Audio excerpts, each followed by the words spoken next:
A little while ago, I showed you a blaster called the REBORN Powerstrike 48. A blaster which I didn't even know existed until someone offered to send it to me. And while I may be holding a blaster that is very similar to that one, I can assure you this is not the same beast. For this thing is now running strife flywheels with Rhino motors off of trust fires and fires elites like it's nobody's business. A flywheel blaster that you could easily keep topped up on the field is kind of a rarity. You've got the Barricade, the Stockade, the Dart Zone Scorpion, that's belt fed but kind of the same thing, and the Powerstrike 24 and the Powerstrike 48. That's pretty much it. Yes, it's pretty attractive to use a magazine-fed blaster, but honestly, they're not my favorite. For what are you doing before you get into battle?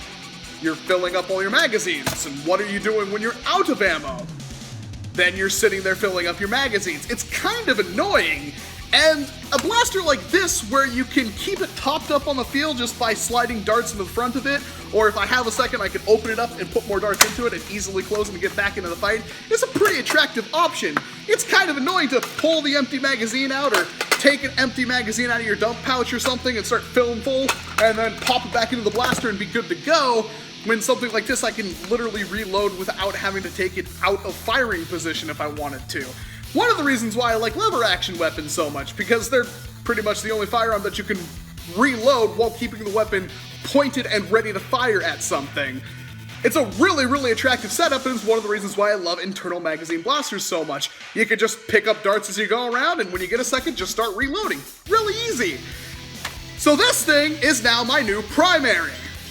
So for those of you just joining us, this is the REBORN Powerstrike 48. It's a pump-action flywheel blaster. Bear with me for a second. Now originally what you would do is you would put the switch to the on position, the flywheels would start revving. When you prime this back, it rotates this drum. There's 12 barrels with 4 darts each, totaling 48, hence the name. Then, when you, well, the flywheels would be revving obviously, when you push it forward, it would slide 1 dart into the flywheels and launch the dart. That's it, that's all you do with this blaster. There is a piece of plastic right here in the shape of a trigger, but it didn't actually do anything, and that's where Kyle comes in.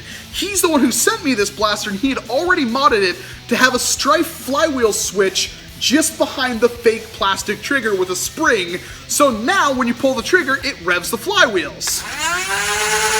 And of course, when you pump it forward, it will fire the dart, so you don't have to run around with this thing constantly revving. Originally, it shoots like kinda shortened Whistler darts, or Busby Stickies was the best thing that Kyle said to use, and that wasn't all conducive to shooting elite darts, unfortunately, which is where my modifications come in. For you see, the flywheels right here are actually strife flywheels, and in there's about 40% of a strife flywheel cage. I had cut it down, and in order to fix it in there, I cut off the screw posts from the original flywheel cage, and since that was the exact same width as the strife one, it fit in there no problem. I literally just epoxied the screw posts to the freaking flywheel cage, and it worked just fine. You would see that and you wouldn't think it would work, and then it works, and then you're super happy about it. I wouldn't say it was easy, it took me a little while to figure that out, but it definitely wasn't that hard either. And then of course, underneath those, driving the actual flywheels themselves, are Make Test Battle's Rhino motors. Wait for it. Running off 3 frickin' trust fires. I know. It's all I had. They're 3 years old. For some reason they still hold a charge. And believe it or not, I get way better performance out of the Rhinos running off 3 trust fires than I did with stock motors running off 3 trust fires. And that's kinda sad. But it works well. I wouldn't say it's perfect. Obviously this needs a lipo, but since I don't have one, this is the next best step. Kids, don't use trust fires, use IMRs. It's the only thing I had laying around. I don't say that you should copy me. You should definitely do better than what I do with your flywheels.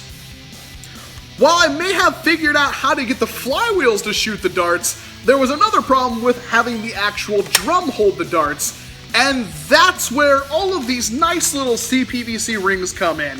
Since they're made to hold something with a head bigger than the body, if you had elite darts in here and you tilted it downwards, they would just fall right the frick out. Which wasn't exactly great, seeing as how this is a rotating mechanism, and of course it would jam up like none other. Thankfully, with these little CPVC rings in there, I don't have any issues whatsoever. The rings are just tight enough that the dart will slide through, but not so tight that it would stop the dart from being pushed through.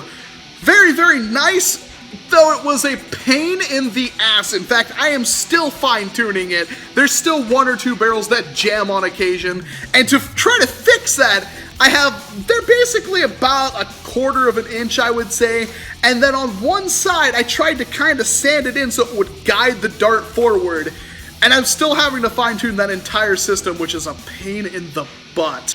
And with all of that, the Powerstrike 48 was reborn. A lot of things were done to get this blaster to the point where it is. Not only did Kyle already do that trigger modification, but now it holds elite darts just fine, the gap on the flywheels is perfect for shooting elite darts, and then it has some extra oomph from the Trust Fires and the Rhino motors, so overall I'm pretty darn happy with it. A lot of you may be wondering, what the heck is the point when you could just use magazines on a Strife? But the fact of the matter is I can just effortlessly start loading darts into it, which keeps me topped up and good to go. If I only use 2 or 3 darts to tag somebody out, it makes it really easy on me to keep this thing up and running. Yeah, you can switch out magazines and that may actually be faster, but if you run out in the middle of a fight, you are so screwed it's not even funny. Yeah, you can keep 1 extra that you can start topping up just to being, ready for somebody to come, or you can just shove another dart into this thing without ever taking the blaster being out of battery. You don't have to stop it from being able to fire to do stuff like that. It's a very, very well-designed blaster in my opinion, and I absolutely love it. It is bar none my new primary. I didn't paint it because unfortunately I really like the stock paint job. It has a lot of cool lines. It has the red and the black and the gray and the yellow. It looks amazing in my opinion.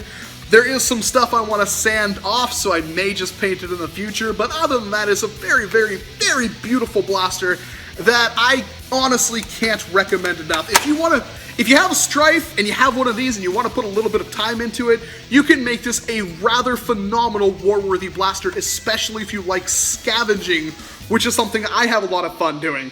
If I had this thing at Dart Wars, I would be king of the castle, seriously.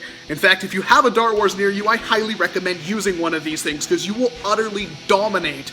You don't have to worry about running out of magazines or anything like that. You can just keep it, fire a couple of darts and then load a couple of darts in. It's really easy to keep up on top of things, which is very, very, very important for being consistent in your battles instead of blowing your load immediately and then having to sit out for a minute. When I used to go to Dart Wars and use a Rapid Strike with a NiCad battery in it for an RC car, I spent entire rounds running around the arena trying to reload magazines. It was terrible. That's when I started to love the internal magazines blasters, which brought me to things like the Quick 16, the Speed Load 6, the Magnus, and the Fuse Fire. That's the reason why I love blasters like that, and that's one of the reasons why I absolutely adore the Powerstrike 48. I know I can't convince everyone, but what do you think about the Powerstrike 48, especially after it's been reborn? Do you like it? Do you want to build one? Or is the pump action flywheel thing still not your game? Let me know what you think down in the comment boxes below, and of course if you have any extra mod ideas for this, please tell me those as well. I would love to read them, and you never know, it might even make this blaster even more deadly. I'm still very happy with where it's at right now, and I would gladly use it in any war I had to go to within the next 10 minutes. Thank you very much for watching my video, and of course, if you like what I do, here's 2 more videos you can check out with other things I've built, and if you want to see more stuff I build in the future, the easiest way to keep track of that is to hit the subscribe button. I'm Walcom S7, and I hope to see you in an entirely different video. The stock's removable.